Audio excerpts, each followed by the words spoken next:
కానీ నేను చేసిన తప్పేంటో నాకు చాలా త్వరగానే తెలిసొచ్చింది. ఆ తర్వాత కనీసం నువ్వు బావుంటే చాలు అనుకున్నాను.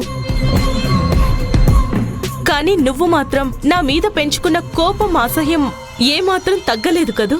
అది జన్మలో తగ్గదు. బయలుదేరు బయలుదేరు బయలుదేరు బయలుదేరు. ఓకే తారక్, నీకు నచ్చనిది ఇంకా నాలో ఏదో ఉంది. అదేంటో తెలుసుకొని మార్చుకోవడానికి ట్రై చేస్తాను. అసలు నాకు అర్థం కావట్లేదు. నా కోసం నువ్వెందుకు మార్చుకోవాలి? అసలు నువ్వెవరు? ఒక మంచి ఫ్రెండ్ అనుకోవచ్చు కదా. ఏమంటావు నీలవేణి? అవునమ్మా, కరెక్ట్. నీలాంటిదంతా ఫ్రెండ్షిప్ చేసే అంత చీప్ క్యారెక్టర్ కాదు నాది. అలా మాట్లాడకండి సార్. పాపం అర్చనమ్మ మనసుకి చాలా కష్టంగా ఉంటుంది. ఆలోచించండి. మేడం మీరు రండి, మనం వెళ్దాం. హే ఆగు, ఎక్కడికి వెళ్తున్నావు? నేను మేడంని పంపించొస్తాను. పంపించొస్తావా? ఎందుకు? తనకి ఎలా వెళ్ళాలో తెలీదా? తనకి కాళ్ళు లేవా, చేతులు లేవా? కారులో ఎక్కి కూర్చోవడం తెలీదా ఏంటి? ఆ రోజు కూడా నువ్వు తన కార్ డోర్ తీసావు. చూడు, ఇలాంటి పిచ్చి పనులు చేస్తే నేను ఊరుకోనని తెలుసు కదా, అర్థమైందా? నువ్వు నీ పనులు చేసుకో. సరే నిలవేణి, నేను బయలుదేరుతాను. Bye Tarak. Bye.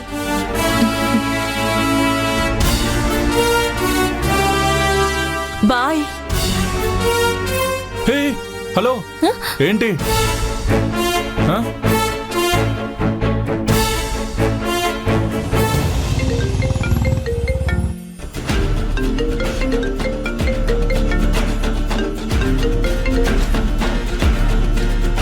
Hello Arjun, మీరు చెప్పిన పని కరెక్ట్గా చేశానా? ఎస్ బ్రో, కరెక్ట్ టైంకొచ్చి నన్ను కాపాడావు. నువ్వు కొంచెం ఆలస్యంగా వచ్చినా కూడా అక్కడ చాలా పెద్ద ఇష్యూ అయ్యుండేది. మీరు నా కోసం చాలా పెద్ద హెల్ప్ చేశారు.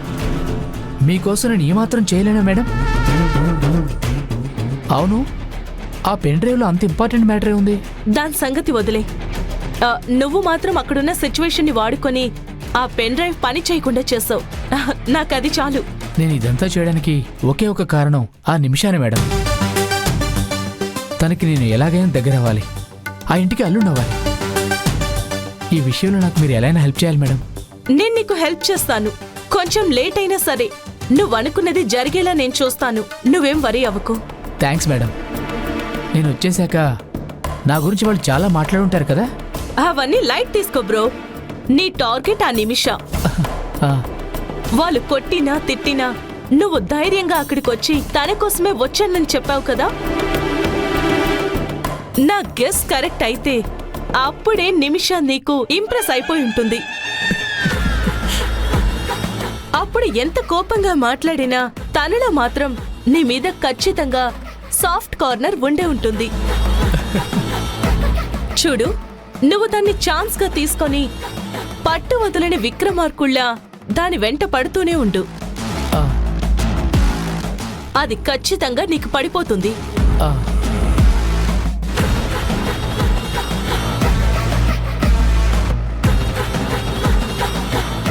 మేడం మేడం, నిమిష కాల్ చేస్తుంది. నేను మీకు తర్వాత కాల్ చేయనా? Okay okay, all the best. Okay, thank you madam. Hello నిమిష. రే రే, ఏమనుకుంటున్నారా నువ్వు? ఇప్పుడు ఇంటికి ఎందుకు వచ్చావు? కూల్ కూల్, టెన్షన్ పడకు, నేను చెప్తాను కదా. ఏం చెప్తావు? నా బర్త్డే పార్టీకి వచ్చినందుకే ఇప్పటికీ ఇంట్లో గొడవ జరుగుతూనే ఉంది తెలుసా. ఇప్పుడు అసలు సిచ్యువేషన్ కి సంబంధం లేకుండా సారీ అడగడానికి వచ్చాను అని చెప్తావా? అది అందరూ ఇంట్లో ఉండగా. అసలు నువ్వెలా వచ్చావని వీళ్ళంతా నన్ను తిడుతూనే ఉన్నారు. నీకసలు బుద్ధుందా? లేదు నిమిష, నాలో ప్రేమ మాత్రమే ఉంది. నా బ్రెయిన్, నా హార్ట్, నా బ్లడ్, నా బాడీ అంతా ప్రేమతో నిండిపోయింది. ఏంటి కొటేషన్స్ చెప్పి నన్ను కూల్ చేయాలని చూస్తున్నావా? అసలు నువ్వు ఇక్కడికి ఎందుకు వచ్చావు? ప్రతిసారి నువ్వు నన్ను బుక్ చేస్తూనే ఉన్నావు. నిజంగానే నేను నీకు సారీ చెప్పాలని వచ్చాను. నా వల్ల అందరూ నిన్ను తిడుతున్నారు అన్నావు కదా, నాకు చాలా గిల్టీగా అనిపించింది. చా, నేను తప్పు చేశాను, నా వల్ల నీకు ఇన్ని ప్రాబ్లమ్స్ వచ్చాయని నాకు నిద్ర కూడా పట్టట్లేదు తెలుసా. అందుకే నేరుగా అందరిని ఒకసారి కలిసి క్షమించమని అడుగుదామని వచ్చాను. ఏడ్చావు. నువ్వు వచ్చిన తర్వాతే సమస్య ఇంకా పెద్దదైందిరా. నీ ఆవేశాన్ని కాసేపు కంట్రోల్ చేసుకోలేవా? నిమిషా, నువ్వు ఏదైనా ప్రాబ్లంలో ఉంటే నేను చూస్తూ ఉండలేను. నువ్వు ఏమైపోతే నాకెందుకులే అనుకోవడానికి నువ్వు వేరే ఎవరో కాదు కదా. నా నిమిషావి, నేను హార్ట్ఫుల్గా లవ్ చేస్తున్నా నా నిమిషావి. నీ గురించి ఆలోచించకుండా ఎలా ఉండగలను? మీ వాళ్ళు నన్ను తిడతారని తెలుసు, కొడతారని కూడా తెలుసు. ఏం పర్లేదు, వాళ్ళు నన్ను ఏం చేసినా సరే మీ వాళ్ళకి సారీ చెప్తే నా మీద నీకున్న కోపం తగ్గుతుందని నమ్మకంతోనే వచ్చాను. అది సరే, మరి ఆ విషయం నాతో ఎందుకు చెప్పలేదు? చెప్పుంటే నువ్వు ఇంటికి రానిచ్చేదానివా? ఖచ్చితంగా రానిచ్చేదానివి కాదు. నీకేదైనా ప్రాబ్లం వచ్చిందంటే అది నా ప్రాబ్లం అనుకుంటాను. దాన్నల్లా లైట్ తీసుకోలేను. దానికోసం నేను ఎంత దూరమైనా వెళ్తాను. ఆ ప్రాబ్లం సాల్వ్ చేసి తీరుతాను. నా నిమిష ఒక్క నిమిషం కూడా బాధపడడానికి వీల్లేదు.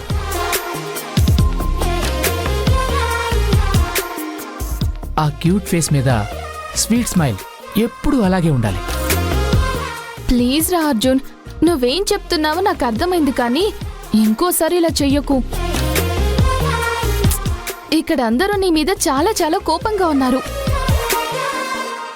ఇప్పుడు వాళ్ళ కోపాన్ని ఎలా తగ్గించాలో నాకేం అర్థం కావట్లేదు. ఏం పర్లేదు, మెల్లగా వాళ్లే కూలైపోతారు. నువ్వు అదేం ఆలోచించుకు బంగారం. మన ప్రేమ అందర్నీ మార్చేస్తుంది. ఏమన్నావ్? బంగారమా? అదెవరు? నువ్వే బంగారం, నువ్వే నా బంగారు కొండవి. నువ్వు చాలా ఫాస్ట్ గా ఉన్నావు రోయ్. 3 ఏళ్లుగా నీ వెనక తిప్పించుకుంటున్నావు. ఈ మాత్రం ఫాస్ట్గా ఉండకూడదా ఏంటి? అది సరే కాని మనం మళ్ళీ ఎప్పుడు కలుద్దాం? కలుద్దాం కలుద్దాం. మీ ఇంటికి? ఏయ్, చంపేస్తాను. Okay okay, just kidding. ఎప్పుడు ఎక్కడ కలుద్దామో నువ్వే చెప్పు. చెప్తాను, కానీ దయచేసి మా వీధి వైపు మాత్రం నువ్వు రాకు. Okay, bye. బాయ్.